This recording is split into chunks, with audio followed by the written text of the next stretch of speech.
నమస్తే. మన గాంధీగిరి వార్తలకు స్వాగతం. రామగుండం పారిశ్రామిక ప్రాంత రౌండప్. ఈరోజు గాంధీగిరి అందిస్తున్న ప్రత్యేక వార్తలు చదువుతున్నది దయానంద్ గాంధీ. వార్తల్లోని ముఖ్యాంశాలు.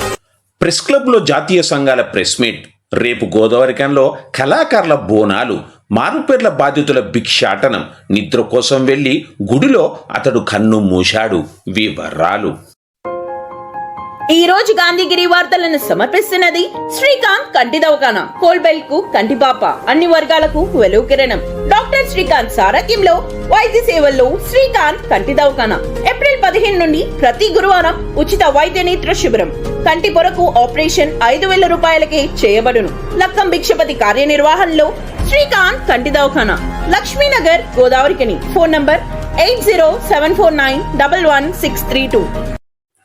దేశంలో ఉన్న ప్రభుత్వ రంగ బొగ్గు పరిశ్రమల్లో పనిచేస్తున్న బొగ్గుగని కార్మికులకు, ఉద్యోగులకు జీతాలు, అలవెన్సుల పెంపు కోసం కేంద్ర ప్రభుత్వం ఏర్పాటు చేసే 12వ వేజ్ బోర్డు కమిటీని వెంటనే నియమించాలని, బొగ్గు పరిశ్రమల్లో 4 లేబర్ కోడ్లను అమలు చేయొద్దని డిమాండ్ చేస్తూ ఈ నెల 10న దేశవ్యాప్తంగా ఉన్న బొగ్గు గనుల్లో ఆందోళన కార్యక్రమాలు నిర్వహిస్తున్నట్లుగా జాతీయ సంఘాల నాయకులు తెలిపారు. గోదావరికన్ ప్రెస్ క్లబ్లో ఈరోజు జరిగిన ప్రెస్ మీట్లో ఏఐటీసీ అధ్యక్షుడు వాసిరెడ్డి సీతారామయ్య, సిఐటియు ప్రధాన కార్యదర్శి తుమ్మల రాజారెడ్డి, ఐఎన్టీసీ నాయకుడు గడ్డం కృష్ణ మాట్లాడారు. బొగ్గు పరిశ్రమలో పనిచేస్తున్న కార్మికులకు జూలై 1 నుంచి 12వ వేతన కాల పరిమితి మొదలైందని, కానీ ఇప్పటి వరకు కేంద్ర ప్రభుత్వం కమిటీ వేయలేదని ఆరోపించారు. ఈ సమావేశంలో నాయకులు మడ్డి ఎల్లగౌడ్, కవ్వంపల్లి స్వామి, గౌతమ్ గోవర్ధన్, శివరాం రెడ్డి, రాజమౌళి, నరహర్రావు, ప్రవీణ్, వెంకటేశ్వర్లు, రమేష్ తదితరులు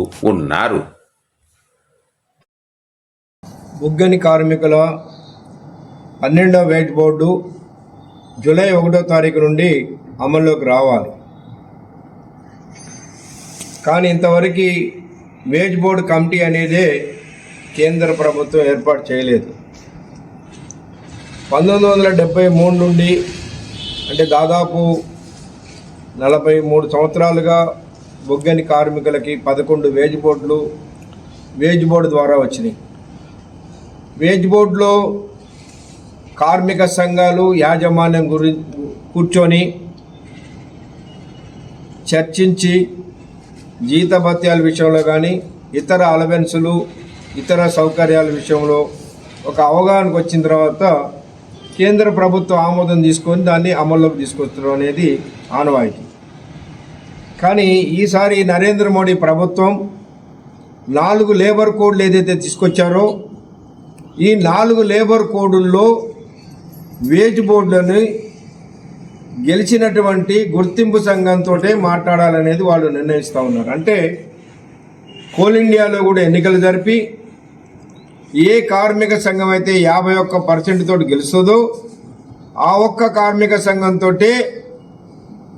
జీతాల విషయంలో ఇతర విషయాల్లో చర్చించాలనేది వాళ్ళ కోడులో ఉన్నటువంటి విషయం. కానీ భారతదేశంలో ఇంతవరకు ఏ ప్రభుత్వ రంగ పరిశ్రమలో కానీ ఏ అసెంబ్లీ పార్లమెంట్ ఎలక్షన్లో కానీ 51% రావాలనే నిబంధన ఎప్పుడూ లేదు. అసలు ఎవరికి రాదు కూడా. ఈ చట్టం తెచ్చిన నరేంద్ర మోడీ గారికి కూడా 51% రాదు.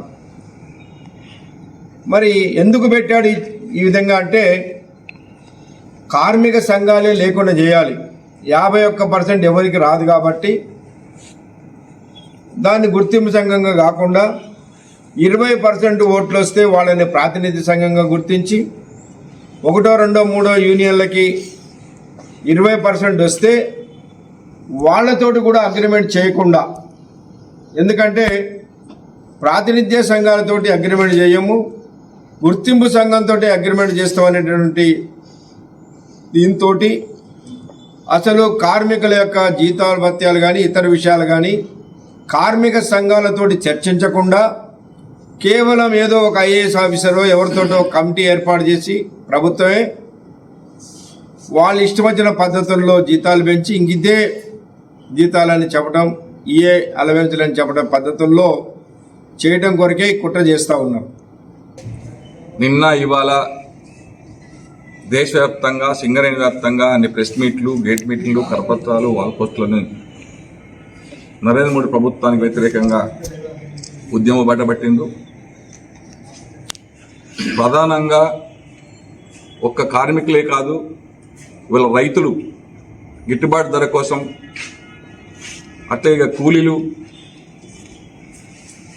అన్ని పరిశ్రమ ఉన్న కార్మికులు, యువత అందరూ కూడా 10వ తారీఖు నాడు రోడ్ల మీదకి వస్తున్నారు.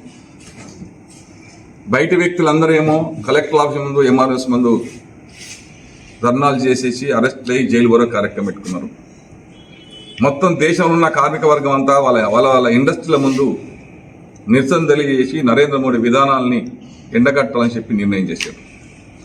కారణం ఒకటే, అందరికీ రకరకాల ఇబ్బందులు కల్పిస్తున్న నరేంద్ర ప్రభుత్వం విధానాలను మార్చుకోవాలి, లేదా ప్రభుత్వాన్నన్నా దించే వరకు మన పోరాటం కొనసాగాలన్న నిర్ణయంతో దేశంలో అన్ని వర్గాలంతా ఒకటేననే విషయాన్ని విజ్ఞప్తి చేస్తా ఉన్నాం. ప్రధానంగా సింగరేణి బొగ్గని కార్మికులకు వచ్చేవరకు కొత్త కొరీలు పెట్టి 29 లేబర్ కోడ్లను దించి ఆ లేబర్ కోడ్లలో కార్మిక వేతనాలు 51% ఓట్లతోటే వచ్చిన సంఘంతో ఒప్పందం చేసే నిబంధనని ఇవాళ అమలు చేస్తూ ఉన్నాడు. ఇప్పటివరకు కోల్ ఇండియాలో ఎన్నికలు లేవు కాబట్టి 6 నెలల గడువు వాళ్ళకి కేటాయించి 6 నెలలలోపు ఎన్నికలు జరిగితే ఎన్నికలలో గెలిచే సంఘం వస్తే ఒప్పందం చేయాలని. ఎట్టి పరిస్థితుల్లో 51% ఓట్లు ఏ కార్మిక సంఘానికి రావు. ఇంత గొప్పలు చెప్పుకున్న నరేంద్ర మోడీ కూడా ఎన్నడూ 51% ఓటు రాలేదు, వాళ్ళ ప్రభుత్వానికి కూడా రాలేదు. కానీ కేవలం కార్మిక సంఘ ఎన్నికలు మాత్రమే 51 సంఘం పెట్టిన వెంటనే ఇది కార్మికులను వంచడానికి, ప్రైవేటు యాజమాన్యాలకి కంపెనీలను దారదత్తం చేసి కార్మిక శ్రమ దోపిడీ కోసం అనేది మేము కార్మిక సంఘాలు అభిప్రాయపడుతున్నాం. 12వ స్టార్ట్ అయిపోయిన నెల స్టార్ట్ అయింది, ఇంతవరకు కంటిన్యూ లేదు, దాని ఊసు కూడా లేదు. కాబట్టి ఈ నెల 10వ తారీఖు జరిగే ధర్నా కార్యక్రమాలకు మేమందరం అనుకొని ధర్నా చేసి సెంట్రల్ గవర్నమెంట్ బీజేపీ కార్మికుల పక్షాన అని చెప్పుకునే బీజేపీ పార్టీకి కనువిప్పు కలిగేలా జేఏసీగా ఏర్పడి కార్మికుల పక్షాన పోరాటానికి సర్కారికి ధర్నాలు నిర్వహించడం జరిగింది. అట్లానే ఇంతవరకు లాభాల వాటా లాభం ఎంత వచ్చింది, ఏమైంది అనేది సింగరేణి కార్మికులు ఇంతవరకు తెలియదు. దాని గురించి కూడా జేఏసీ తరఫున మేమందరం పోరాడడం జరుగుతుంది. కాబట్టి ఇదంతా కార్మికులు గమనించి మాకు సహకరించాలని కోరుకుంటున్నాం.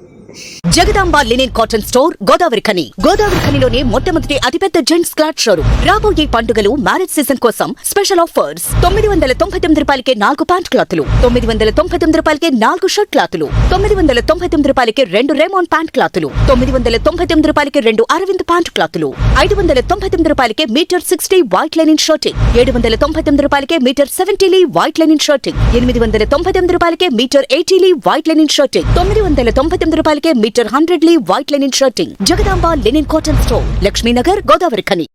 గోదావరిఖని యూట్యూబ్ కళాకారుల ఆధ్వర్యంలో బోనాల మహోత్సవం 2026 రేపు వైభవంగా నిర్వహిస్తున్నట్లుగా కార్యక్రమ నిర్వాహకులు తెలిపారు. ఈ సందర్భంగా రేపు ఉదయం 9 గంటలకు మార్కండేకాన్లోని శ్రీ లక్ష్మి ఫంక్షన్ హాల్ వద్ద నుండి బోనాల ఊరేగింపు ప్రారంభమై రాజేష్ థియేటర్, వంకపెండు సెంటర్ నుండి లేబర్ కోర్టు మీదుగా చౌరస్తా పోషమ్మ దేవాలయం వరకు భక్తి శ్రద్ధలతో కొనసాగుతుందని వారు వెల్లడించారు. ఈ మహోత్సవంలో యూట్యూబ్ కళాకారులు, భక్తులు, ప్రజాప్రతినిధులు, అధికారులు, యువత, మహిళలు అధిక సంఖ్యలో పాల్గొని కార్యక్రమాన్ని విజయవంతం చేయాలని ప్రోగ్రాం కన్వీనర్ కొమ్మ కుమార్ యాదవ్, కో కన్వీనర్లు వేముల అశోక్, దామెరి శంకర్ కోరారు.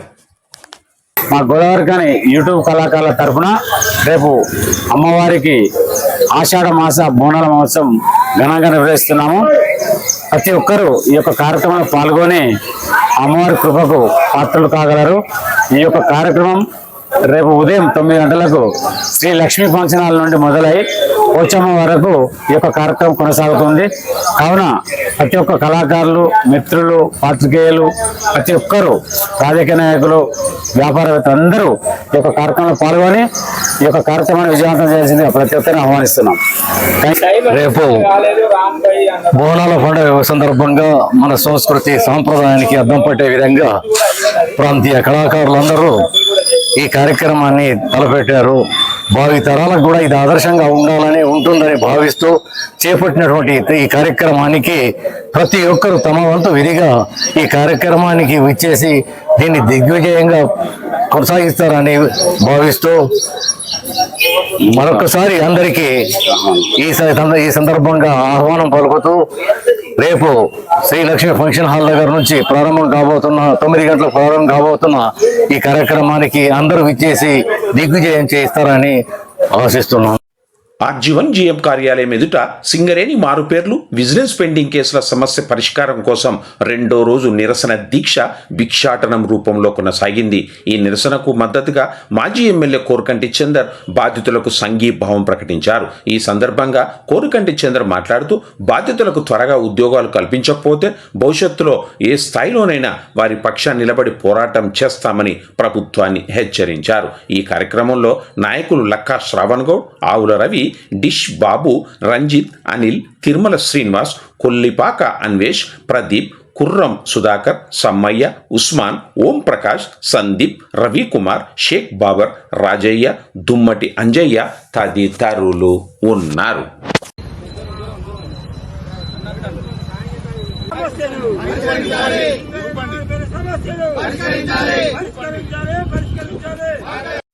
అవి కూల్చివేతలు కావని అక్రమ నిర్మాణ తొలగింపని గోదావరికి ఎల్బీ నగర్లో 12 షాపుల నిర్మాణానికి ప్రయత్నించగా అందులో దళార్ల దుకాణాలు మాత్రమే కూల్చేశారని, బాధితులు ఎవరు కూడా అక్రమ నిర్మాణాలను తొలగించే సమయంలో అడ్డుకోలేదని కాంగ్రెస్ నాయకులు మెంటం ఉదయరాజ్ ధ్వజమెత్తారు. ఈ సందర్భంగా కాంగ్రెస్ నేతలు అక్కడ ఒక ఫ్లెక్సీని ఏర్పాటు చేశారు. ఎవరి దగ్గర నుండి అయితే అడ్వాన్స్ తీసుకొని పని ప్రారంభించారో వారిలో నుండి ఆ 12 మంది లబ్ధిదారుల పేరు రాయాలని కాంగ్రెస్ నేతలు ఉదయరాజ్, ఎల్లేష్, సుమంత్ తదితరులు డిమాండ్ చేశారు. గోదావరి ఖనిలో కూల్చివేతల కలకలం అనేది చెప్పని కొందరు ఉద్యోగని నాయకులు, బిచ్చగాళ్ళు, బ్రోకర్లు ఎమ్మెల్యే గారి మీద వాళ్ళ రాజకీయ మనుగడ కోసం నిత్యం దుష్ప్రచారాలు చెప్తారు. వాళ్ళకి ప్రత్యేకంగా మా ఎల్బీ నగర్కి సంబంధించిన విషయం ఒకటి ప్రజలకు వాస్తవాలు తెలియజేద్దామని ఈరోజు మీడియా ముందుకు రావడం జరిగింది. నిన్న జరిగినటువంటి ఒక హై డ్రామాల 12 షాపులు గులగొట్టిరని చెప్పని ఒక జోకర్ ఇక్కడ మాట్లాడుతాడు. ఇక్కడ న్యాయంగా ఉండాల్సినటువంటి 6 షాపులు ఇక్కడనే ఉన్నాయి. అక్రమంగా కట్టినటువంటి 6 మాత్రమే వాళ్ళు తొలగించారు. ఇందులో వినాయకుని మండపానికి ఎటువంటి సంబంధం లేదు. మండపానికి 12 సెటర్లు కాకుండా అటు పక్కన అటు లాస్ట్కి ఆ 3 పిల్లర్లు కోసి కట్టేది ఏమవుతున్నదో అదే వినాయకుని మండపము. మరి మీ దోపిడీని, మీ అన్యాయాన్ని ప్రశ్నిస్తారని చెప్పని ఈరోజు ఎమ్మెల్యే గారి మీద ఏకవచనంగా మాట్లాడే ముందు సిగ్గుతోని తలదించుకోమని చెప్పని సందర్భంగా తెలియజేస్తున్నాము.